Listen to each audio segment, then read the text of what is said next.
Hello friends to my YouTube channel. Now in my last lecture I have discussed about uh, conic section equation and that is the standard form of conic section equation and Kepler's first law, and there I discussed the various cases like ellipse, hyperbola, parabola and circle and the corresponding eccentricities. Okay, now in our today's lecture, I shall going to discuss few other issues related to the conic section equation. Now we have seen that the conic section equation is of this form: 1 by r, this equals to L into 1 plus epsilon cos theta. Okay, where L means semilatus rectum of conic, epsilon eccentricity of conic. Okay, epsilon is the eccentricity of conic and L is the semilatus rectum of conic. Okay, now let us first discuss the energy of the orbits. Okay, now you see that when theta is say 0, then this is maximum. That means 1 by r, this quantity become maximum, and this is equals to L into 1 plus epsilon. So if 1 by r is maximum, then r is minimum. So what will be r minimum? That is 1 by L into 1 plus epsilon. Okay. Similarly, if you take theta as pi, then 1 by r is minimum. So this means 1 by r minimum, this equals to L into 1 minus epsilon. And 1 by r mean means r max. So this is simply 1 by L into 1 minus epsilon. Okay. So we see that there are two different values corresponds to the angle theta, and yesterday I told that if this is the major axis 2a and this is the minor axis 2b, say when you take this point as foci, this is r max and this is r min, and if you take this point as foci, then this is r max and this is r min. Okay, so obviously with respect to epihelion and perihelion position. Okay, now whatever you choose, that is either you choose this point or this foci, no matter, for both cases r max and r min is equal to the total length 2a. Okay, this is, if you choose it, this is r max and this is r min, so their sum is 2a, and if you choose this focus, this is r max and this is r min, so again their sum is 2a. Okay, so whatever you choose, either epihelion or perihelion position, no matter, always r max plus r min equal to 2a. Okay, so always for elliptical orbit,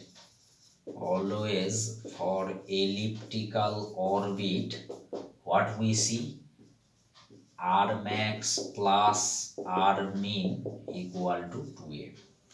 Okay, r max plus r min, this equals to 2a. r max plus r min, this equals to 2a. And what is r max? This is simply 1 by L into 1 minus epsilon plus 1 by L into 1 plus epsilon. This is equals to 2a. Okay, 1 by L into 1 minus epsilon plus this. So if you do simplify it, so 1 by, what happens, this is 1 by 1 minus epsilon plus this is 1 by 1 plus epsilon, this is equals to 2a.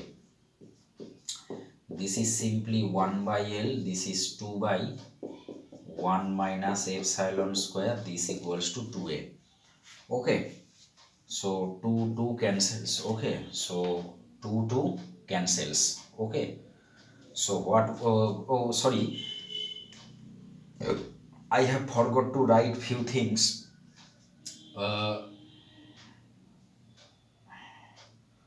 epsilon square, that we choose 1 plus 2 EL square by MK square, and L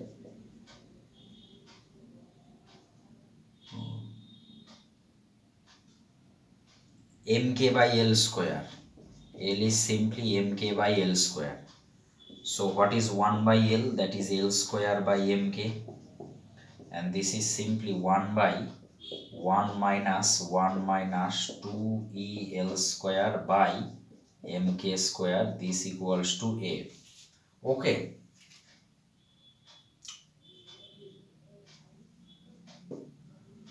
So this is simply minus L square by MK, and this is MK square by 2EL square. This is equals to A. Okay, so that we got. Now here L square cancels, cancels, and K, there is 1K. So we got minus K upon 2E, this is equals to A, which implies E, this equals to minus K by 2A. So this is a very important expression. I told that energy of the orbit solely depends upon the major axis. This is the result. Minus K by 2A, K is constant, so there is 2A term in the denominator. So energy of the orbit solely depends upon the major axis. Okay. So we see that energy of the orbit solely depends upon the major axis. Okay.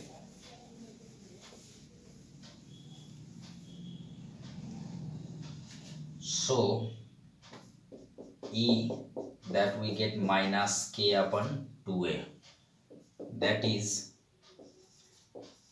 energy of the elliptical orbit solely depends upon the major axis. Okay, so this is an important issue. Okay, energy of the elliptical orbits. Now let us move to the Kepler's second law.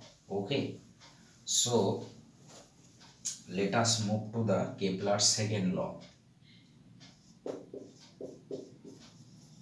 Kepler's second law.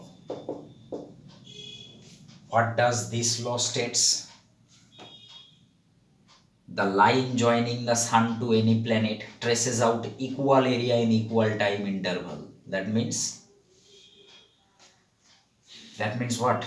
Aerial velocity remains constant, area per unit time. Okay,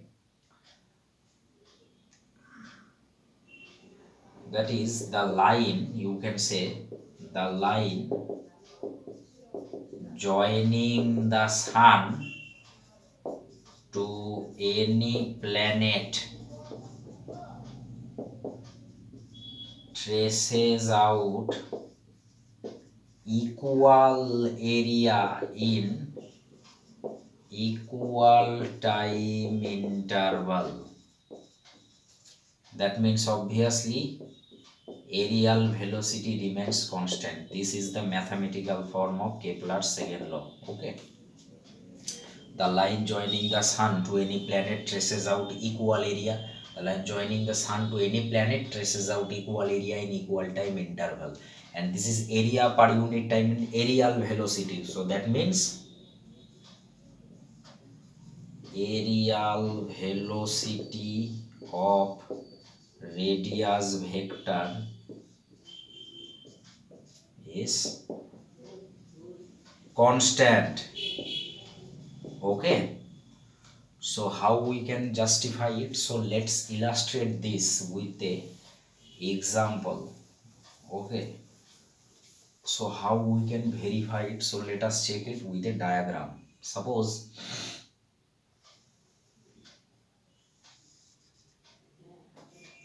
okay, suppose at any instant the planet located is here. Okay, the position of the planet is here, and after a small time dt the planet moves from here to there. Okay. Okay. At any instant, say this is the origin, say the planet here is located at P, and after a time dt, it so if this is theta, this is small angle d theta. Okay, so the planet moves from P to Q. That means after a time interval dt, the planet rotates an angle d theta and occupies the position Q. Okay, initially the planet is at P, and after a time dt it rotates an angle d theta and occupies the position Q. So what will be the area of the planet? Simply the area of the triangle OPQ. And if this is R, so since d theta is small, this is also R. So this is R d theta. Okay. If this is R, then this angle is very small, so this is also R. And if this is theta, this is R d theta. Okay. So area swept out by the radius vector in time dt. Area swept out by the radius vector in time dt. If this is simply dA, then this is dA, area of triangle OPQ. And this is simply what? Half.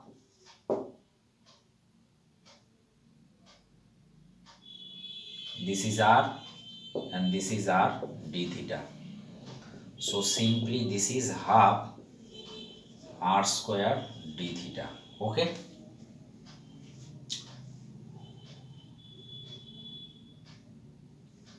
So what will be my dA dt? My dA dt will be half R square d theta dt. And again we know that angular momentum L, m r square d theta dt. So my r square d theta dt will be L by m. So this is simply L by 2m. So this is constant. Okay. So this is simply constant. So we found that aerial velocity of the radius vector is constant, and dA dt is constant because angular momentum is constant and mass is constant. Okay. So aerial velocity of the radius vector is constant. So this is how we arrive at Kepler's second law. Okay. Now let us understand what is third law.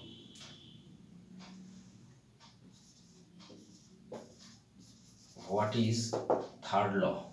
And this indicates that the square of time period of revolution of a planet round the sun is proportional to the cube of the semi-major axis of the elliptical orbit. What if major axis is 2a, semi-major axis is a, and its cube. Okay. So the square of the time period of revolution of a planet round the sun is proportional to the cube of the semi-major axis of the elliptical orbit. Okay. So this represents the third law, and how we can verify this third law? Okay. Now previously from second law we arrived that dA dt, this is simply L upon 2m. Okay. Now if A is the area of the elliptical orbit, then we can write A is integration dA. So we can write it dt, and if we integrate it 0 to t, then we find the area of the elliptical orbit. Here t is the complete time period of revolution of the planet round the sun. So this is simply L upon 2m into dt. This is simply Lt by 2m. This is how we find the area of an elliptical orbit. Okay. Again, the area of an ellipse, you know from coordinate geometry, this is simply pi AB. Okay. And eccentricity of an ellipse can be written as square root of 1 minus b square by a square, from which you can write b equals to a into square root 1 minus epsilon square. So substitute the value of b, this. So this is simply pi a square, and what we take epsilon square, because previously epsilon square we take 1 plus 2 EL square by mk square.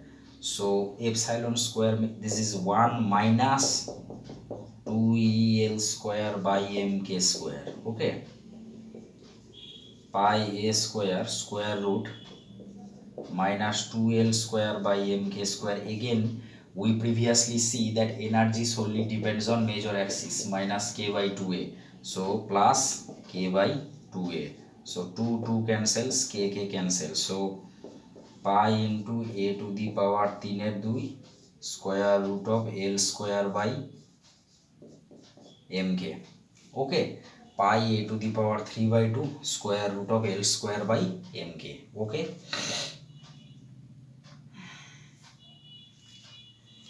So both are areas, so we can equate them. So if we equate them or equal them, we can find the third law. So at first we find a is LT upon 2m, and again we find a is pi into a to the power 3/2 L square by mk. So you do square.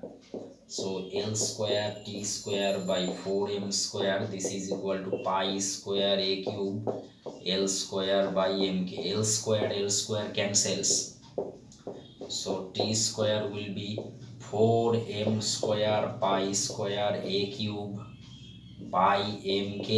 So this is simply 4 pi square m by k into a cube. M mass constant, k constant, so a cube is constant. So T square is proportional to a cube. So this is Kepler's third law. Okay, the square of the time period of revolution of a planet around the sun is proportional to the cube of the semi-major axis of the elliptical orbit. Okay, so this is what up to today. So if you don't subscribe my channel, then kindly subscribe it and share it to your friends. Okay, thank you.